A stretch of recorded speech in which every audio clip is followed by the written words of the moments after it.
Hey guys, what is up? This is Jake with Mind Over Mind. Today I'm going to be reviewing the Protector of Fire. Without further ado, let's begin.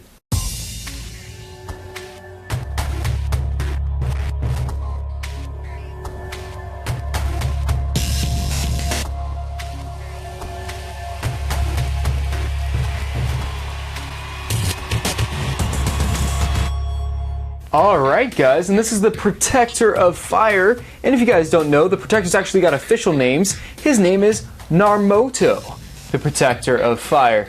Of course, this is the guy that meets Tahu on the beach when he crash lands in the fire region, and actually I'm really happy with this set.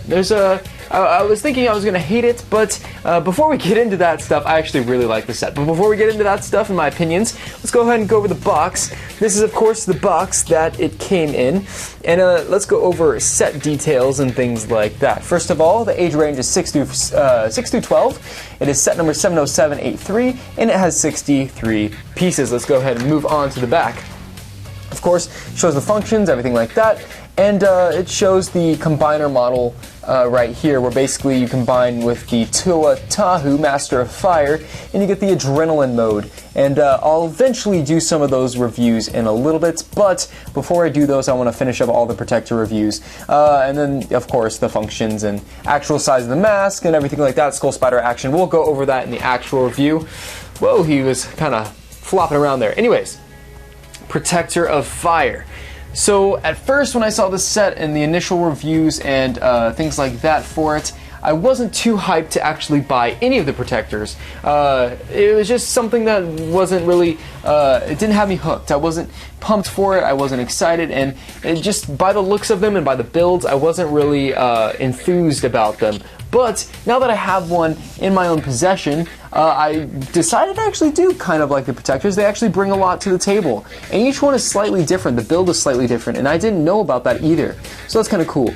But let's go over the color scheme first. I really like the color scheme. The silver is a really cool addition, and the gray pieces as well. There are some translucent orange pieces all over the place. It looks really nice with this central kind of red piece underneath the silver, which adds a nice touch.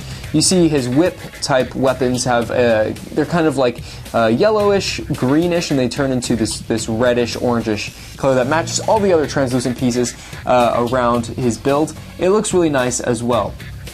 So the functions, he has two functions technically. Let's move this to the side. Basically you press down on the mask, or the back of his head, the brain stock, and the mask goes flying, of course, which leads him vulnerable to Skull Spider attack. This latches on just like that. The legs wrap around, and now he's under the control of the nasty Skull Spider. Gross.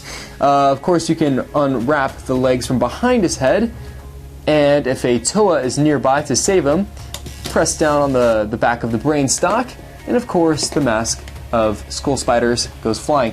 Interestingly enough, the mask has these 4 connection points which allow the legs to kind of protrude out, which adds a nice touch. It's a mask, and it's also a villain that can be fought, which is contained within the same set. The mask itself reminds me of McDonald's.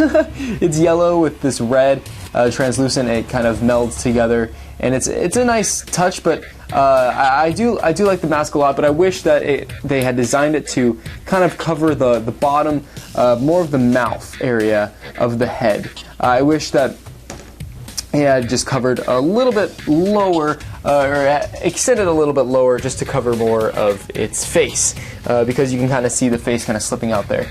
The other function is this, of course, this blaster, which is actually one of my favorite blasters of all time, besides the Zamor Sphere launcher from the Bionicle and Paraka sets from Generation 1 of Bionicle. Wow, a long time ago. Basically, you spin this knob right here, which sends the studs flying. I'm only gonna shoot a couple of them because these studs can get lost very easily, but it's really simple to do. You just spin, and yeah, they shoot off, and they actually shoot off pretty far. It's really nice how they kind of design this weapon.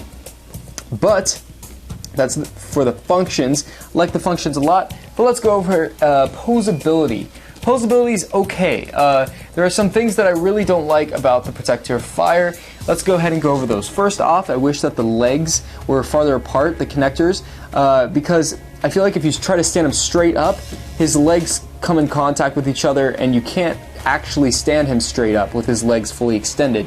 And it looks also really awkward. Not only are they touching, the armor piece is touching, but it just looks awkward because the connector points are just too close together for his legs. So when you want to pose him, you kind of have to do him in a braced stance where his legs are farther apart. Also posability, he doesn't have elbows. Why is this? I don't know. I see a lot of other protectors with elbows. The jungle one, I believe, and the water one. But I mean, his hands just connect right here, and he technically doesn't have a forearm. He just has an arm and straight to a hand. So it's kind of interesting why they decided to go that route. I actually don't know, but I will be modifying this guy to fit my needs, because that actually really annoys me that he doesn't have elbows. It's a really random thing to exclude, but that's how it is, I guess. And of course, his weapons, I actually don't understand what these are.